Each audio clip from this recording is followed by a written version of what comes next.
Hello dear students. हम अपनी physics की क्लास का नेक्स्ट वीडियो बना रहे हैं और आज का जो हमारा टॉपिक है वो है इलेक्ट्रिक फील्ड इंटेंसिटी और कुछ डेरिवेशंस आज हम देखेंगे, है ना। तो सबसे पहले मैं बात करता हूँ इलेक्ट्रिक फील्ड के बारे में। इलेक्ट्रिक फील्ड को बताने से पहले मैं एक चीज बता देता हूँ आपको। हमारे पास बचपन में एक टॉपिक होता था मैग्नेट, है ना। मैग्नेट से बनता था मैग्नेटिक फील्ड। आपको याद होगा कि ये मैग्नेट रखा हुआ है, मैग्नेट का नॉर्थ पोल साउथ पोल होता है, इसके चारों तरफ मैग्नेट का एक एरिया होता था, कवर्ड एरिया, जहां तक मैग्नेट का इफेक्ट बना रहता था उस एरिया को हम लोग मैग्नेटिक फील्ड कहते हैं। क्या कहते हैं? मैग्नेटिक फील्ड कहते हैं। अगर इस मैग्नेटिक फील्ड में कोई आयरन पार्टिकल आता है तो वो आयरन पार्टिकल मैग्नेटिक फील्ड से अट्रैक्ट होना शुरू हो जाता है, सही है। लेकिन अगर वो आयरन पार्टिकल इस फील्ड के बाहर है तो वो इससे अट्रैक्ट नहीं होगा, ठीक है। तो एक मैग्नेट के चारों तरफ का एक एरिया जहां तक उसकी कवरिंग रहती है, उसका एरिया रहता है, रीजन बाउंडेड होता है, उसे हम मैग्नेटिक फील्ड कहते हैं। ठीक इसी तरीके से चार्ज, इलेक्ट्रिक चार्ज के चारों तरफ का एक कवर्ड एरिया, उसे हम क्या कहते हैं? इलेक्ट्रिक फील्ड कहते हैं। क्या कहते हैं? Electric field. अगर कोई चार्ज इस इलेक्ट्रिक फील्ड के बाहर है तो उसे इस सोर्स चार्ज की वजह से कोई इफेक्ट नहीं पड़ेगा। लेकिन अगर ये चार्ज इसकी बाउंड्री पर है या अंदर है तो डेफिनेटली इस चार्ज के ऊपर सोर्स चार्ज की तरफ से फोर्स लगना स्टार्ट हो जाएगा। क्या लगना स्टार्ट हो जाएगा? Force, according to the Coulomb's law. मतलब अगर मैं आपको समझाऊं कि इनके बीच की डिस्टेंस अगर r है तो यहाँ पर फोर्स हो गया k q not by r square. q not को हम यहाँ पे टेस्ट चार्ज कहते हैं। क्या कहते हैं? Test charge. और q को कहते हैं सोर्स चार्ज। क्या कहते हैं? सोर्स चार्ज, ठीक है। हमारे पास जो टॉपिक है उसका नाम था इलेक्ट्रिक फील्ड। तो इलेक्ट्रिक फील्ड क्लियर हो गया कि चार्ज के चारों तरफ का एक ऐसा एरिया जहां तक उसका इन्फ्लुएंस बना रह सके, जहां तक वो इफेक्टिवली वर्क कर सके, है। अब हम बात कर रहे हैं इलेक्ट्रिक फील्ड इंटेंसिटी के ऊपर। इलेक्ट्रिक फील्ड इंटेंसिटी की सीधी सी सिंपल सी डेफिनेशन है force experienced by per unit test charge. क्या बोल रहा हूं मैं आपको? फोर्स, ठीक है, force experienced by per unit test charge. Per unit के लिए हम क्या करेंगे? डिवाइड लगा देंगे। किसका? टेस्ट चार्ज का, ठीक है। Per unit test charge, force experienced by per unit test charge. हम इसे क्या कहते हैं? इलेक्ट्रिक फील्ड इंटेंसिटी कहते हैं। क्या कहते हैं? इलेक्ट्रिक फील्ड इंटेंसिटी कहते हैं। इसमें सबसे इंपॉर्टेंट बात ये होती है जो ध्यान रखनी है वो ये है कि एक लिमिट देना पड़ता है। Limit Q not goes to zero. इसका मतलब ये हुआ कि जो टेस्ट चार्ज होता है वो जीरो की तरफ जाना चाहिए, यानी कि बहुत छोटा होना चाहिए, बहुत स्मॉल होना चाहिए। Q नॉट इतना छोटा होना चाहिए कि Q नॉट की वजह से Q के ऊपर कोई इफेक्ट ना पड़े। या सीधी सी बात है, मैं इलेक्ट्रिक फील्ड इंटेंसिटी देखने आया, किसकी? Q के लिए या Q नॉट के लिए? ऑब्वियसली Q के लिए। तो Q की जब इंटेंसिटी मुझे चेक करनी है तो पहले मुझे खुद को लोअर वैल्यू का समझना पड़ेगा।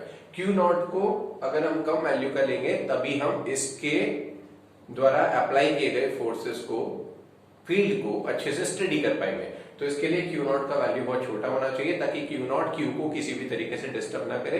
ये क्वेश्चन पूछा जा सकता है आपसे कंसेप्चुअल में कि Q नॉट टेस्ट चार्ज को स्मॉल मैग्नीट्यूड का क्यों लिया जाता है, तो आप बता दीजिए कि टेस्ट चार्ज जितना स्मॉल होगा उसकी वजह से सोर्स चार्ज को कोई डिस्टर्बेंस नहीं होगा, है। अब इस इक्वेशन 1 का यूज मैं यहाँ करता हूँ। Limit Q not goes to zero. F का फॉर्मूला मैंने Q not by r square use किया। अब और में Q नॉट चल रहा है, ये वाला ये कैंसिल हो गया, Q बाय आर स्क्वायर बचा। अब चूंकि Q नॉट तो बचा नहीं है तो Q नॉट की लिमिट रखने का भी कोई मतलब नहीं है। तो फाइनली इलेक्ट्रिक फील्ड का फॉर्मूला आ गया Q बाय आर स्क्वायर। जितना इंपॉर्टेंट हमारे लिए फोर्स का formula equal to Q by r square होता था, उतना ही इंपॉर्टेंट हमारे लिए फॉर्मूला है equal to Q by r square. अगर मैं आपको इसका वेक्टर वर्जन दिखाना चाहूं तो यहां पर एक वेक्टर लगाएंगे, तो यहाँ पे क्या लगा देंगे? कैप। तो उसको आपको पता है मैं नेक्स्ट स्टेप में क्या लिखने वाला हूं? R vector by r. तो ये हो गया Q by r cube r vector. ये इलेक्ट्रिक फील्ड का बेसिक फॉर्मूला हो गया, ठीक है। इलेक्ट्रिक फील्ड किसी को दिखाई नहीं देता है, जैसे मैग्नेटिक फील्ड किसी को दिखाई नहीं देता वैसे भी इलेक्ट्रिक फील्ड किसी को दिखाई नहीं देता। बट हम कॉपी में रिप्रेजेंट करने के लिए इलेक्ट्रिक फील्ड लाइंस को ड्रॉ करते हैं। सपोज मुझे कॉपी में दिखाना है कि यार इस जगह पे इलेक्ट्रिक फील्ड है, तो मैं कैसे दिखाऊंगा? तो उसे दिखाने के लिए मैं कुछ लाइन ड्रॉ कर सकता हूँ। जैसे अगर मैं पैरेलल और यूनिफॉर्मली डिस्टेंस पे एक इक्वल डिस्टेंस पे लाइन ड्रॉ करता हूं तो इसका मतलब ये कैसा फील्ड है, यूनिफॉर्म इलेक्ट्रिक फील्ड है। कैसा फील्ड है, यूनिफॉर्म इलेक्ट्रिक फील्ड, इसे यूनिफॉर्म इलेक्ट्रिक फील्ड कहते हैं। अगर इस तरीके की जिगजैग लाइंस हो या फिर कहीं डिस्टेंस कम हो कहीं डिस्टेंस ज्यादा हो तो इसे हम नॉन यूनिफॉर्म इलेक्ट्रिक फील्ड कहते हैं। क्या कहते हैं, नॉन यूनिफॉर्म इलेक्ट्रिक फील्ड। ये जो है इलेक्ट्रिक फील्ड लाइंस वाला टॉपिक थ्योरी टॉपिक है, तो मैं इसको स्क्रीन रिकॉर्डिंग मेथड से ही एक वीडियो बना के उसकी अलग से आपके लिए पुट करूंगा। ठीक है, आप फिलहाल एक टॉपिक देख चुके हैं इलेक्ट्रिक फील्ड और इलेक्ट्रिक फील्ड इंटेंसिटी, आप इसका स्क्रीनशॉट ले लीजिए।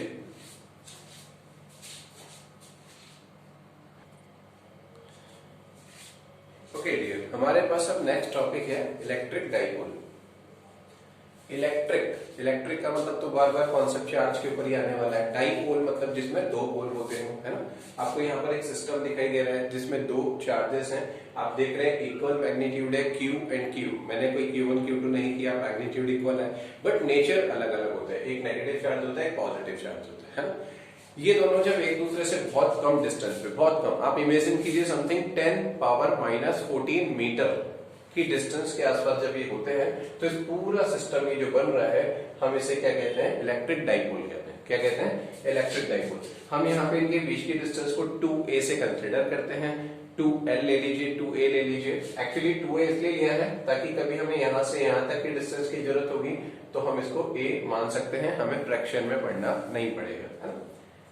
डाइपोल मोमेंट एक टॉपिक है, ये भी इंपॉर्टेंट है 1 मार्क्स में। इसमें बोर्ड ने काफी टाइम इसके डेफिनेशंस पूछे हुए हैं। तो इनमें से किसी भी एक चार्ज को लेना है आपको Q, और इनकी जो लेंथ है, इसे डाइपोल की लेंथ भी बोलते हैं 2a, इसका मल्टीप्लीकेशन करवाते हैं, देन आपको क्या मिलता है, डाइपोल मोमेंट। तो डाइपोल मोमेंट की डेफिनेशन क्या, it is defined as a product of the either of the two charges and length of dipole, है। यहाँ पे 2a पर वेक्टर लगाया जा सकता है क्योंकि वो डिस्प्लेसमेंट है, डिस्प्लेसमेंट वेक्टर, तो p भी वेक्टर में आ जाएगा। तो p यानी कि डाइपोल मोमेंट, it is a vector quantity and it is direction from -q to +q, negative charge to positive charge. एक और बात इसकी बता दूं कि यहाँ ये जो -q से +q, ये जो आपको डाइपोल दिख रहा है, इसमें -q से +q को ज्वाइन करने वाली जो लाइन होती है इसको हम लोग एक्सियल लाइन या एक्सिस कहते हैं। क्या बोलते हैं, एक्सियल लाइन या एक्सिस कहते हैं। और इसी तरीके से ये जो लाइन है जो इस एक्सियल लाइन के परपेंडिकुलर होती है, 90 डिग्री पे होती है, डाइपोल के सेंटर से निकल के जाती है। सबसे बड़ी बात है, डाइपोल के सेंटर से निकल के जाती है, उस लाइन को हम क्या कहते हैं, इक्वेटर या इक्वेटोरियल, इक्वेटर या इक्वेटोरियल लाइन हम कहते हैं। ये लाइन एक्सियल लाइन, ये लाइन इक्वेटर लाइन। ठीक, ओके, स्क्रीनशॉट लीजिए।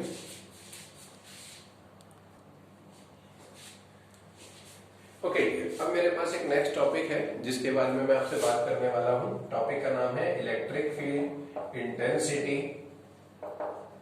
Eight N axial point of electric dipole. अभी अभी हमने पढ़ा था कि जो इलेक्ट्रिक डाइपोल होता है इसमें दो लाइनें होती है, एक एक्सियल लाइन होती है, इक्वेटोरियल लाइन होती है। तो हमारे पास दो डेरिवेशंस आ गए, बोर्ड में आए हुए हैं, दोनों इंपॉर्टेंट है, 1 बाय 1 दोनों देखेंगे। सबसे पहले हम बात कर रहे हैं एक्सियल पॉइंट की, मतलब हमें डाइपोल की कौन सी लाइन पे जाना है, एक्सियल लाइन पे जाना है। आइए, हमने यहाँ पर एक डाइपोल कंसिडर किया -q से +q, वो जानते हैं आप 2s का सेपरेशन होता है, आप इसे A और B पॉइंट दे सकते हैं। हमें एक्सियल लाइन पे जाना है तो मैं इस लाइन को आगे बढ़ा देता हूँ। ठीक है, हमें वहां पे एक्सियल लाइन पे जाके एक पॉइंट कंसीडर करना है, तो वो पॉइंट हम कंसीडर कर लेते हैं, पॉइंट का नाम रख लेते हैं P। क्या करना है, इलेक्ट्रिक फील्ड इंटेंसिटी निकालनी है, किस पॉइंट पे निकालना है, P पॉइंट पर निकालना है। किसकी वजह से निकलेगा, अब आपको एक बात बताता हूँ। इलेक्ट्रिक फील्ड, आज की वीडियो के स्टार्टिंग में मैंने क्या बोला था, इलेक्ट्रिक फील्ड किसकी वजह से प्रोड्यूस होता है, चार्जेस की वजह से प्रोड्यूस होता है। P पॉइंट पर अगर इलेक्ट्रिक फील्ड निकालना है तो वो भी किसकी वजह से आएगा, चार्ज की वजह से आएगा। चार्ज कहां पर है, ये रहा चार्ज और ये रहा चार्ज। कितने चार्जेस है, 2 चार्जेस हैं। तो P पॉइंट पर इलेक्ट्रिक फील्ड निकालने के लिए कितने चार्जेस रिस्पॉन्सिबल होंगे, 2 चार्जेस। तो P पॉइंट पर इलेक्ट्रिक फील्ड निकालना है तो P पॉइंट पर ये वाला चार्ज भी इलेक्ट्रिक फील्ड देगा और उसी P पॉइंट पर ये वाला चार्ज भी इलेक्ट्रिक फील्ड देगा। और हमें इनका क्या करना पड़ेगा, वेक्टर एडिशन। वेक्टर एडिशन मैंने आपको लास्ट वीडियो में बताया था जब भी हमारे पास दो या दो से ज्यादा वेक्टर क्वांटिटीज होती हैं और हमें उनका वेक्टर एडिशन करना पड़ता है, अगर उनकी डायरेक्शन सेम हो तो हम डायरेक्ट ऐड कर सकते हैं, अपोजिट हो तो माइनस भी कर सकते हैं, और अगर कोई एंगल हो तो हम parallelogram law of vector addition लगाते हैं। ओके, इलेक्ट्रिक फील्ड का सबसे बेसिक फॉर्मूला क्या होता है? K Q bye square. अगर मुझे इलेक्ट्रिक फील्ड निकालना है पी पर, किसकी वजह से? ए वाले चार्ज की वजह से, इसकी वजह से। ओके, तो मैं लूंगा के ये वाला चार्ज, ठीक है। अच्छा एक बात बताता हूँ, यहाँ पर आपको क्या साइन दिख रहा है? माइनस। तो क्या मुझे फॉर्मूला में माइनस लेना है या नहीं लेना? ये एक बहुत बड़ा कॉन्सेप्ट है जिसे हम पहले समझ लेते हैं। ये कैसा चार्ज है? Positive charge. ये ध्यान रखिए कि पॉजिटिव चार्ज से हमेशा इलेक्ट्रिक फील्ड बाहर की तरफ निकलता है और नेगेटिव चार्ज में हमेशा इलेक्ट्रिक फील्ड अंदर की तरफ आता है। तो पॉजिटिव चार्ज से पूछेंगे आप इलेक्ट्रिक फील्ड पी को दोगे या लोगे? तो बोलेगा भाई मैं तो पॉजिटिव आदमी हूं, मेरा तो देने का काम है। तो पॉजिटिव बंदा इसको क्या करेगा? इलेक्ट्रिक फील्ड दे देगा। किसको देगा? पी को देगा। कौन देगा? बी देगा। देगा बोले तो एरो इधर इस तरफ। इससे पूछा आप क्या करोगे? बोला मैं तो नेगेटिव आदमी हूं, मेरे को तो इलेक्ट्रिक फील्ड चाहिए।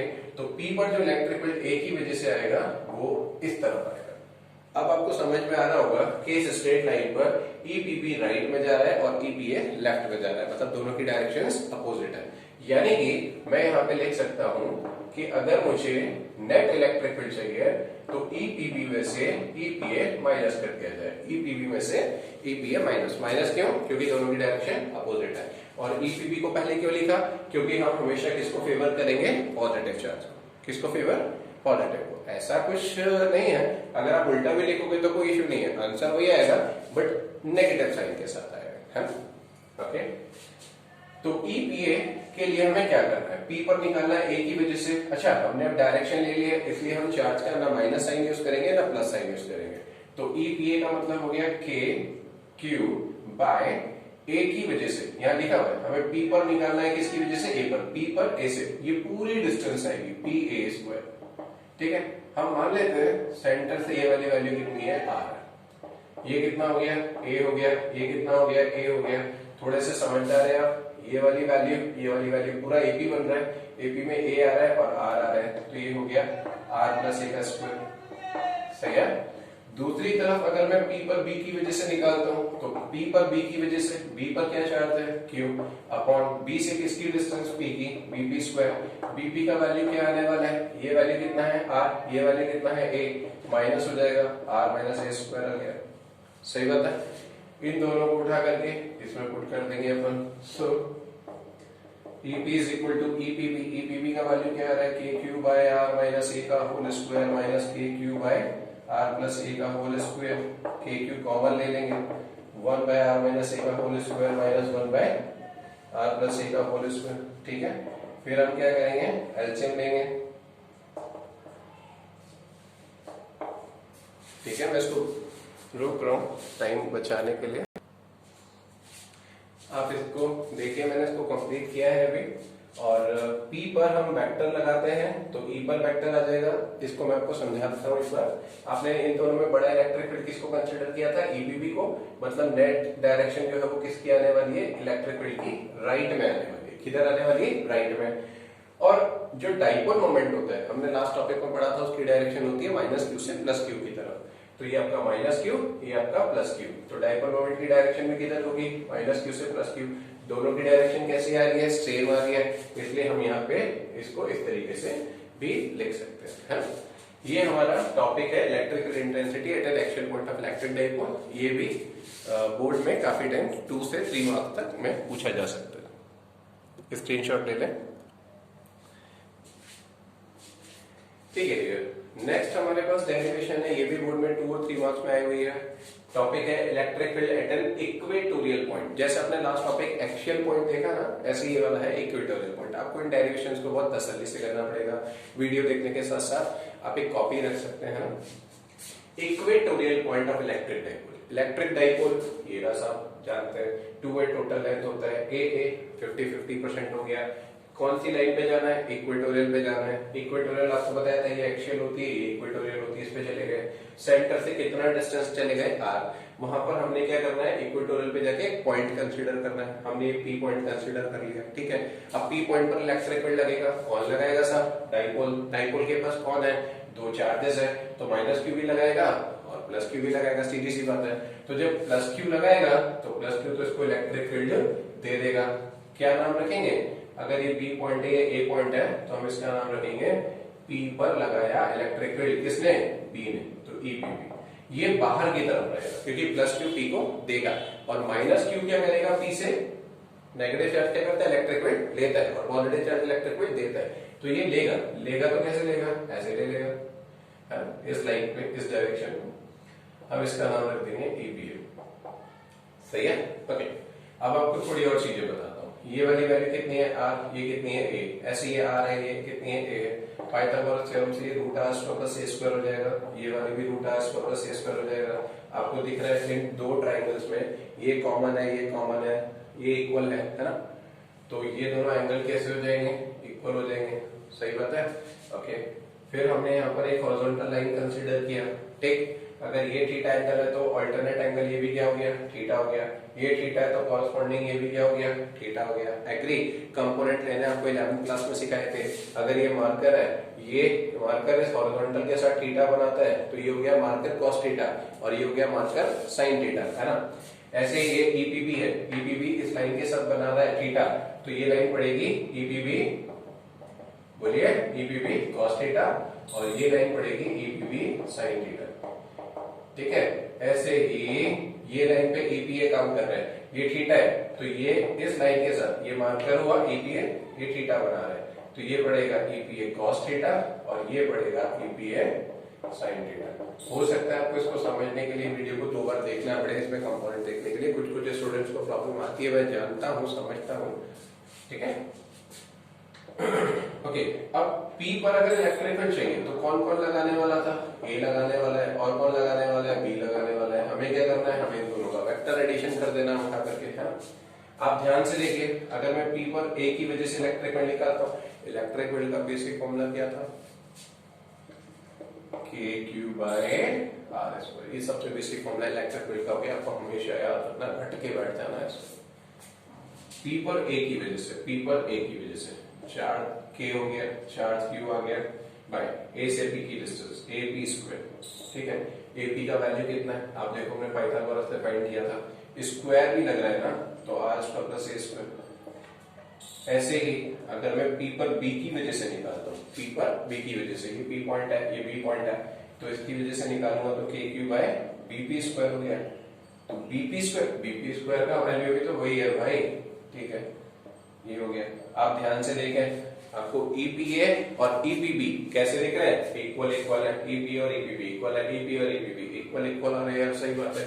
अगर मैं इस डायग्राम में देखूं, अलग से दिखाता हूं आपको, ईपीए कॉस और ईपीबी कॉस, ठीक है, और ईपीए साइन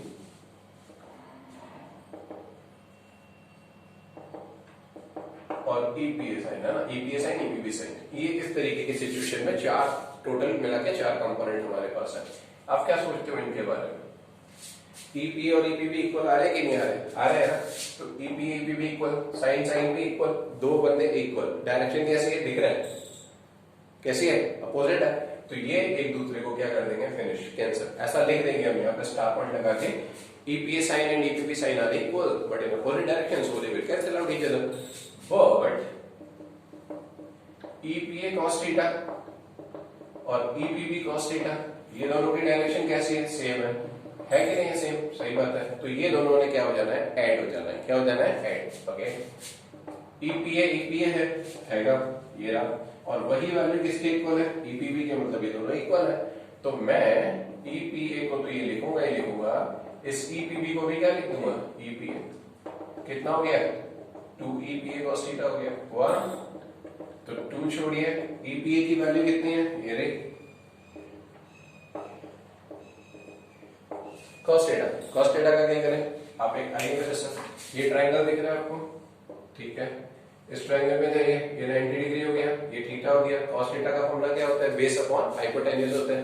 बेस थीटा के सामने वाली लाइन परपेंडिकुलर, 90 के सामने हाइपोटेन्यूज, ये बचा हुआ बेस, सही है। तो बेस के नाम पे कौन है, a, हाइपोटेन्यूज के नाम पे कौन है, ये वाला, पक्का, आगे। तो a upon r square plus a square power under root, तो k q 2a, इसको एक साथ कर दिया, r square plus a square, ये है ही सही। इसकी पावर कितनी है भाई 1। इस रूट वाले अंडर रूट वाले प्रोग्राम को हम क्या पावर देते हैं हाफ। कितना हो गया 3/2 हो गया, ये हाफ हो गया, ये 1 हो गया। Q2A को क्या बोलेंगे P बोल देंगे, r square plus a square power 3/2। ठीक है, ए स्क्वायर जो है वो यहाँ पे नेग्लेक्ट कर दिया जाएगा। क्यों नेग्लेक्ट कर दिया जाएगा, आपको याद होगा डाइपोल के माइनस क्यू और प्लस क्यू के बीच की जो लेंथ होती है वो बहुत छोटी थी, 10⁻14 मीटर। अब ये उसका भी हाफ है और उसका भी स्क्वायर है, तो ए स्क्वायर जो है बहुत बहुत बहुत छोटा हो गया। तो इसको नेग्लेक्ट अगर मैं कर देता हूं तो बचेगा ये, 2 से 2 गया, बचा ये आपका इलेक्ट्रिक फील्ड आ गया। कौन सी लाइन पे, इक्वेटोरियल वाली लाइन पे। सही बात है। आगे एक काम कीजिए, नेट इलेक्ट्रिक फील्ड किधर बच रहा है लेफ्ट में। सही बात है, बट माइनस क्यू से प्लस क्यू डाइपोल मोमेंट किधर जाएगा राइट में। तो दोनों की डायरेक्शन कैसी आ रही है बॉस, अपोजिट आ रही है। इसलिए हम वेक्टर फॉर्म जब लेंगे तो हम यहाँ पे क्या साइन लगा देंगे minus. Minus denotes that the net electric field and the dipole moment are in opposite direction है। एक और बात, एक्सिस के लिए जो फॉर्मूला निकाला लास्ट डेरिवेशन में क्या आया 2kp/r³, इसका क्या आया kp/r³। तो एक्सिस वाला जो इलेक्ट्रिक फील्ड होता है वो इक्वेटर वाले इलेक्ट्रिक फील्ड का डबल होता है। आई रिपीट, एक्सिस वाला इलेक्ट्रिक फील्ड इक्वेटर वाले इलेक्ट्रिक फील्ड के डबल होता है। थोड़ा सा डेरिवेशन फास्ट है बट आप ट्राई कीजिए, नहीं आएगा तो आपके पर्सनल डाउट भी क्लियर किए जा सकते हैं, बाद में भी लिखे जा सकते हैं, व्हाट्सएप पे भी आप डिस्कस कर सकते हैं। स्क्रीनशॉट ले लीजिए आप इसका। बाकी हम फिर नेक्स्ट वीडियो में मिलते हैं। Okay bye.